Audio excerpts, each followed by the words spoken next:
alguns números. Ele falou assim, ele nem falou do Cruzeiro. Ele falou, porque o Adidas, eu conheço o pessoal da Adidas do Palmeiras. Então ele falou comigo, quando vocês foram campeão brasileiro, Palmeiras vendeu, e foi um dos recordes, se não me engano, 600 mil peças. Quando a gente foi campeão brasileiro em 2018. Palmeiras com a Adidas. Chuta quantas peças o Flamengo vende no ano. Fala um número aí. Tô falando Palmeiras que tem 600 mil que o Palmeiras quarta vendeu. Terceira torcida do Brasil. 1 milhão. 1 milhão. Né? Todo mundo fala 1 milhão. 2 milhões. Puta que pariu. O Flamengo vendeu 2 milhões de camisas. Caramba. Então, é por isso. Entendeu? É por isso. É outro número, é outra realidade. Fala, nação rubro-negra, bom dia a todos vocês, sejam bem-vindos à Flagelau TV. E que golaço que fez o Léo Ortiz nos treinamentos, né? Ele realmente é um jogador extraclasse, e sobre a Leila Pereira, realmente por essa ela não esperava, né? O Alexandre Matos, ex-aliado do Palmeiras, manda-chuva durante muito tempo, acabou esfregando a realidade na cara da Leila. E sobre o Martial, ele pediu um salário de mais de 2 milhões de reais, vamos falar sobre esse assunto. Tem um alerta muito grave que eu vou fazer sobre esse jogador, então vamos debater esse tema. Vamos falar também sobre a convocação do Fabrício Bruno, sobre as condições físicas do Pulgar e sobre a vitória do Flamengo no Sub-17. Flamengo subindo, pegando elevador na tabela, metemos 2-0 no Madureira, com -1 em campo, com direito também a golaço. Essas e outras vocês encontram agora na Flagelau TV, mas antes disso, deixe seu like, se inscreva no canal e vamos para as notícias, que é o que interessa. Isso aqui é Flamengo! Rapaziada, vocês viram no começo do vídeo o depoimento do Alexandre Matos, que hoje em dia está no Cruzeiro, mas foi um manda-chuva durante muitos anos no time do Palmeiras. E a revelação que ele falou é uma situação que deixa a gente muito feliz, orgulhoso, né? Da gente saber, ter noção da nossa própria grandeza, a nação rubro-negra. Eu só não vou falar um palavrão por respeito aos senhores, mas a nação rubro-negra é sinistra, a nação rubro-negra é braba. Em 2018, um ano ali que não ganhamos nada, batemos na trave em tudo, vendemos 2 milhões de mantos sagrados. E o Palmeiras, campeão, conseguiu vender isso num recorde total, 600 mil uniformes do Palmeiras. Então, cara, é aquilo. Quando a Adidas ela vai propor alguma coisa pro Flamengo, pro Palmeiras, para outros clubes, ela bota na balança o tamanho das torcidas. E mesmo o Palmeiras, se eu não me engano, tendo a terceira maior torcida do Brasil, eles não conseguem ficar nem perto, nem próximo dos números que a gente consegue em relação a tudo, né? Número de público no estádio, número de mantos vendidos, né? Mantos, eu digo do Flamengo, porque do Palmeiras, para mim, eu considero como apenas um uniforme. Então, pra Leila ficar de bobeira mesmo, é isso, né? Por essa realmente ela não esperava o Alexandre Matos vir a público e explanar uma situação que deixa muito sem graça a Leila, mas mostra, por outro lado, a grandeza da nação rubro-negra. Então, gostaria, lógico, de começar o vídeo falando sobre isso. Informação muito relevante, muito importante e ajuda sempre, né, a gente conseguir negociar de uma maneira melhor com os patrocinadores, com os fornecedores de materiais. Por isso que o Flamengo tem um manto sagrado que vale em torno de 300 milhões de reais somente em patrocínios. Então não tem como o pessoal chorar, querer a mesma coisa. Mas o Flamengo ele ganha um certo valor, o Palmeiras ganha outro valor. Lógico, a diferença é brutal. Em qualquer lugar do mundo, se tiver jogo do Flamengo, terá pelo menos um torcedor rubro-negro na arquibancada. Pode ser no Japão, na Tailândia, qualquer país desse, Oman, Zaire, qualquer lugar do mundo. Se tiver um jogo do Flamengo, pelo menos um torcedor vai estar lá representando, né?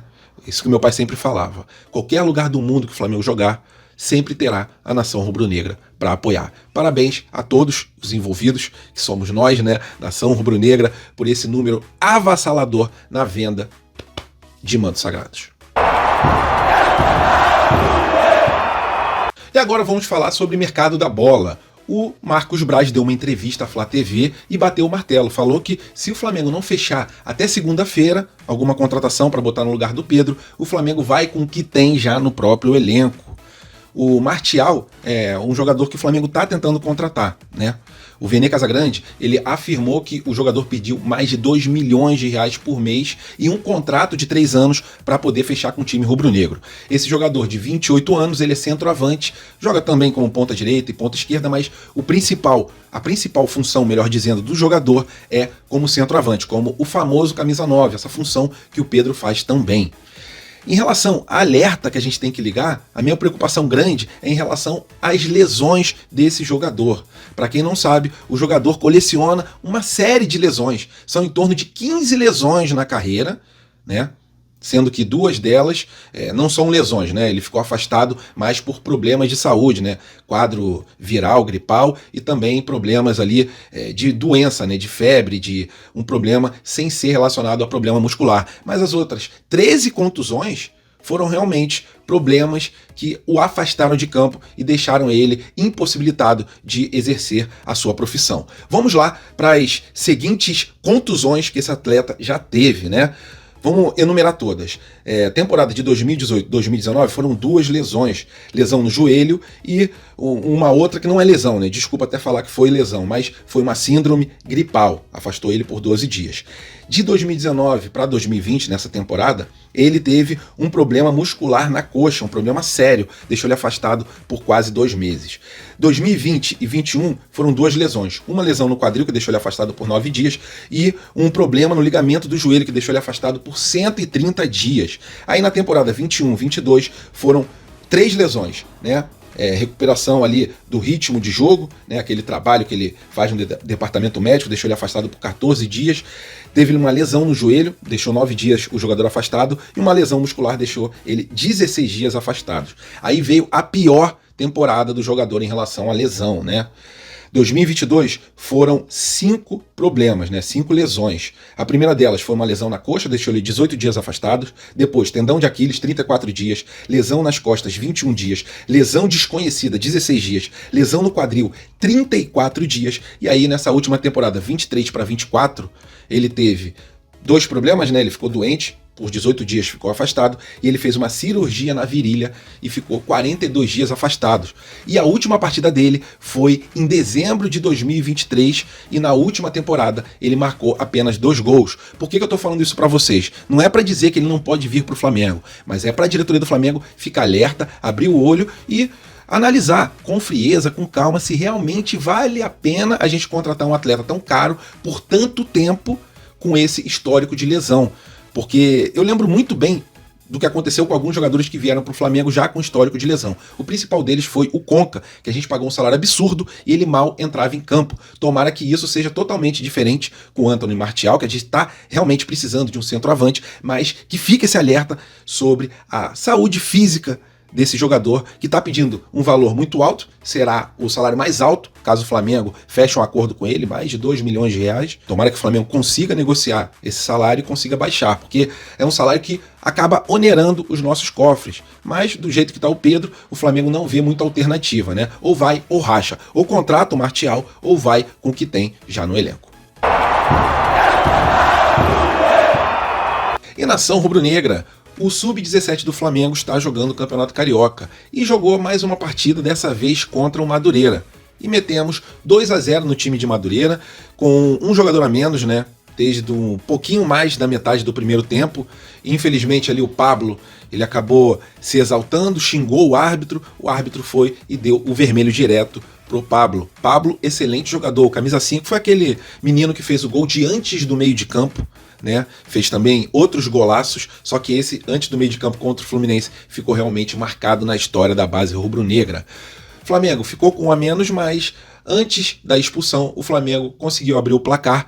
1-0 o time rubro-negro, com um belo gol do Alan Santos, né? Um cruzamento, ele não deixou nem a bola cair, já acertou ali um chutaço que não deu para o goleiro do Madureira. Então, Flamengo 1-0, teve um jogador expulso.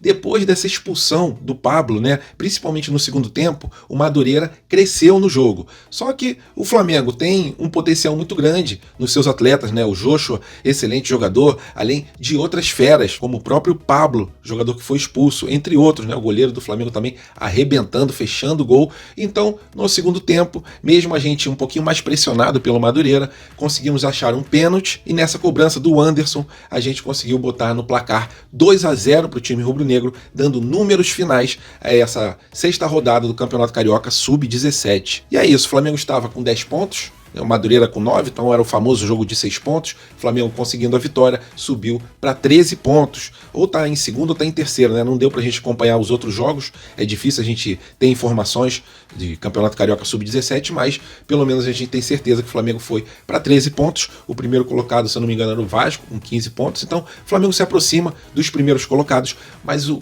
fundamental é a gente conseguir manter aquela tática de jogo, né, o estilo de jogo ali do Felipe Luiz, partindo sempre para cima, um time muito aguerrido e, graças a Deus, com mais 3 pontos nessa rodada do Campeonato Carioca.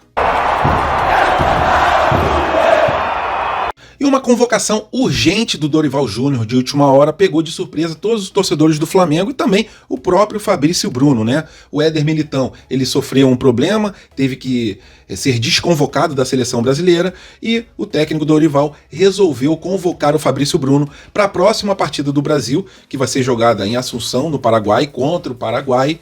E para esse jogo pode ser até que o Fabrício Bruno comece como titular. Vai ser difícil, mas é aquilo, né? Temos um grande zagueiro, gosto muito do Fabrício Bruno. Acho que ele é um dos zagueiros com maior qualidade aqui no Brasil, até porque um zagueiro que corre tão rápido quanto ele, ganha no corpo dos adversários, hoje em dia a gente não vê muito aqui em terras tupiniquins, né? Principalmente um zagueiro rápido, né? Não é uma característica da maioria dos zagueiros. Geralmente eles são grandes e pesados, mas não é o caso do Fabrício Bruno. Apesar de grande, ele é bem ágil, bem rápido nos lances. E até por causa disso e também pelas partidas que ele já fez na seleção brasileira, o técnico Dorival convocou o Fabrício Bruno. Vamos ver se ele vai jogar como titular ou não na próxima terça-feira, mas a verdade é a seguinte, né? É mais um jogador que vai chegar para a partida contra o Bahia totalmente desgastado, né? Se ele entrar em campo na terça-feira contra o Paraguai, ele vai chegar, como dizem, né? Um caco na quinta-feira para poder jogar contra o Bahia nessa partida decisiva da Copa do Brasil.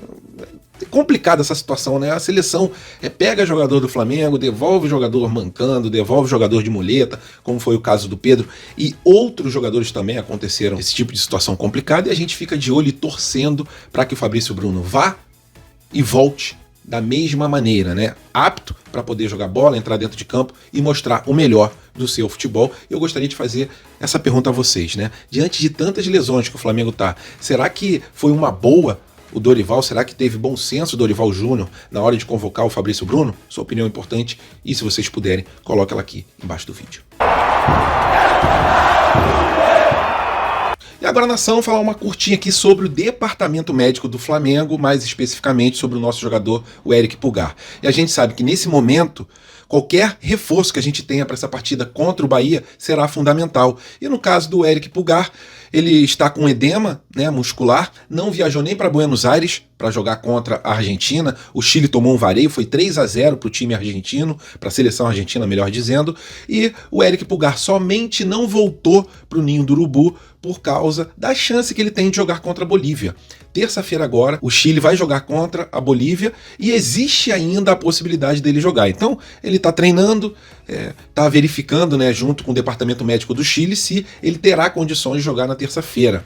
A verdade é a seguinte, né? Se ele jogar na terça-feira, a dificuldade para ele jogar na quinta-feira será gigantesca, porque tem o desgaste da viagem, tem também esse problema do edema muscular dele, né? Caso ele jogue terça-feira, eu acredito que o Tite não coloque ele de titular na quinta, mesmo ele tendo condições, ok? Em relação ao departamento médico do Flamengo, existe aquela esperança do Gabigol, do Arrascaeta e do De La Cruz terem condições de jogar esse jogo decisivo contra o Bahia na próxima quinta-feira. Em relação ao Léo Pereira, conforme eu já falei no vídeo de ontem, ele está apto e vai para esse jogo. Então, sobre o departamento médico, as notícias são essas e qualquer atualização, lógico, eu trago para os senhores. Valeu, nação rubro-negra, tenham aí um domingo abençoado, um fim de semana maravilhoso e uma semana abençoada também. E tomara que chegue logo quinta-feira, né? Porque eu não aguento mais ficar longe do nosso Mengão. Muito ruim quando o Flamengo não joga. Fique com Deus, estamos juntos. Até a próxima e fui!